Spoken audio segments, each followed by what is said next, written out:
मैं हूँ उसामा इरशाद मारूफ़ी। हमारे प्रोग्राम अहम गुफ्तगू में आपका खैर मकदम है। नाज़रीन, आज हम बात करेंगे आलमी शोहरत याफ्ता नाज़िम मुशायरा व शायर, मुहक्किक व मुदब्बिर, अदीब, मुसन्निफ़ मोहतरम मरहूम अनवर जलालपुरी साहब की शख्सियत के बारे में। वो तो हमारे दरमियान नहीं रहे, लेकिन उनकी यादें, उनकी बातें, उनका वो अंदाज़ और इन सब से हटकर जो उन्होंने तसनीफ़ी मैदान में एक बड़ा काम किया है, उसकी वजह से वह हमेशा तारीख़ के सफ़हात और लोगों के जहन व दिमाग में ज़िंदा रहेंगे। वो अक्सर एक शेर पढ़ा करते थे कि मौत से बचने की एक तरकीब है, मौत से बचने की एक तरकीब है, दूसरों के जहन में ज़िंदा रहो। इसके पस मंज़र में हम ज़ौक़ दहलवी का ये शेर भी पेश कर सकते हैं कि रहता कलम से नाम क़यामत तलक है ज़ौक़, औलाद से तो बस यही दो पुश्त चार पुश्त। तो अनवर जलालपुरी ने जो अपनी ज़ुबान और अपने कलम के ज़रिए एक बड़ा काम किया है, उसकी वजह से वह हमेशा लोगों के जहन व दिमाग और तारीख़ के सफ़हात में ज़िंदा रहेंगे। अनवर जलालपुरी का असल नाम अनवार अहमद था। उनकी पैदाइश ज़िला अम्बेडकर नगर के कस्बा जलालपुर में 6 जुलाई 1947 को हाफिज़ मोहम्मद हारून साहब के यहाँ हुई। अनवर जलालपुरी की इब्तदाई तालीम कस्बा जलालपुर में हुई। फिर उसके बाद कस्बा के इंटर कॉलेज में दाखिला लिया। शिबली कॉलेज आज़मगढ़ से ग्रेजुएशन किया। फिर उसके बाद मुस्लिम यूनिवर्सिटी अलीगढ़ से अंग्रेज़ी में एमए किया और अवध यूनिवर्सिटी फैज़ाबाद से उर्दू में एमए करने के बाद जामिया उर्दू अलीगढ़ से अदीब कामिल का इम्तिहान भी पास किया। अनवर जलालपुरी ने अपनी शेरगोई की इब्तिदा 1963 में की और बाकायदा मुशायरों में निज़ामत का सिलसिला 1968 से शुरू हुआ। निज़ामत के हवाले से अनवर जलालपुरी का कमाल ये था कि वह सामईन और शोरा के दरमियान अपनी जादुई आवाज़, बरजस्ता अशार और हसीन जुमलों से एक ऐसा रब्त पैदा किए रहते थे कि सामईन शुरू से आखिर तक नाज़िम मुशायरा और शायर की आवाज़ व अल्फाज के हसीन इम्तिजाज से जो एक खुशगवार माहौल बना रहता था, सामईन उससे अपने आप को अलग नहीं कर पाते थे। और इसी खसूसियत, इसी अदा और इसी अंदाज़ ने अनवर जलालपुरी को एक आलमी अनाउंसर बना दिया था। निज़ामत के हवाले से अनवर जलालपुरी हिंदुस्तान और हिंदुस्तान से बाहर बेशतर ममालिक में तशरीफ़ ले गए। अमरीका, London, Dubai, Kuwait, Bahrain, Qatar, सऊदी अरब और पाकिस्तान समेत बहुत सारे ममालिक में तशरीफ़ ले गए और उनको बड़ी मकबूलियत अता हुई।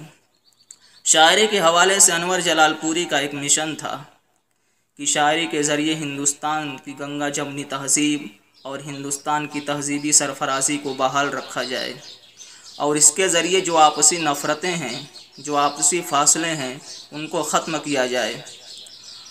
और अनवर जलालपुरी ने अपनी शायरी के ज़रिए इसकी भरपूर कोशिश की। वो अक्सर एक बात कहा करते थे कि तहज़ीबें कभी नहीं टकराती हैं, जब भी टकराती हैं तो इंसान के अंदर की वहशतें टकराती हैं। और उनका मिशन यही था कि इंसान के अंदर की जो वहशतें हैं, जो आपसी फासले हैं, जो आपसी नफ़रतें हैं, उनको ख़त्म किया जाए। इसीलिए वह मिशन के तौर पर सबसे पहले अपने 4 मिसरे पढ़ा करते थे कि जो भी नफ़रत की है दीवार गिरा कर देखो, जो भी नफ़रत की है दीवार गिरा कर देखो, दोस्ती की भी ज़रा रस्म निभा कर देखो, कितना सुख मिलता है मालूम नहीं है तुमको, अपने दुश्मन को कलेजे से लगा कर देखो। या फिर वह ये भी कहा करते थे कि अनेकता में जहाँ एकता मिली अनवर, अनेकता में जहाँ एकता मिली अनवर, हम उस दयार को हिंदुस्तान कहने लगे। या फिर ये कि तुम प्यार की सौगात लिए घर से तो निकलो, तुम प्यार की सौगात लिए घर से तो निकलो, रास्ते में तुम्हें कोई भी दुश्मन न मिलेगा। ऐसे एक नहीं बहुत सारे अशार उनके कलम के गवाह बने। अनवर जलालपुरी की शख्सियत सिर्फ़ एक नाज़िम मुशायरा या सिर्फ़ एक शायर की नहीं थी, बल्कि वो हफ्त पहल शख्सियत के मालिक थे। बड़ा मुतनव्वे किस्म का इंसान था। एक मुहक्किक, मुदब्बिर, अदीब, दानिश्वर, सहाफ़ी, नक्काद, एक बेहतरीन मुतरजिम, बेहतरीन मुकर्रिर, माहिर तालीम। गोया उनकी शख्सियत बहुत सारे भेस में नज़र आती थी। उन्होंने हर पहलू से काम किया और बड़ा काम किया है। वह एक अरसे तक कस्बा जलालपुर में इंटर कॉलेज में अंग्रेज़ी के प्रोफेसर भी रहे। मदरसा तालीमी बोर्ड उत्तर प्रदेश लखनऊ के चेयरमैन भी बनाए गए और कस्बा जलालपुर में मिर्ज़ा गालिब कॉलेज के बानी और सदर भी रहे। इसके अलावा भी अनवर जलालपुरी बहुत सारी तंजीमों और इदारों से जुड़े रहे।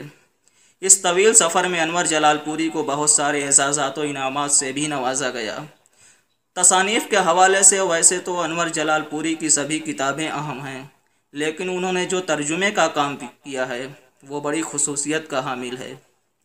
जैसे उन्होंने कुरान करीम के 30वें पारे का उर्दू शायरी में तर्जुमा किया, या इसी तरह गीतांजलि का किया, या इसी तरह हिंदू धर्म की मुक़द्दस किताब गीता का जो उन्होंने उर्दू शायरी में मंजूम तर्जुमा किया है वो बड़ी अहमियत का हामिल है।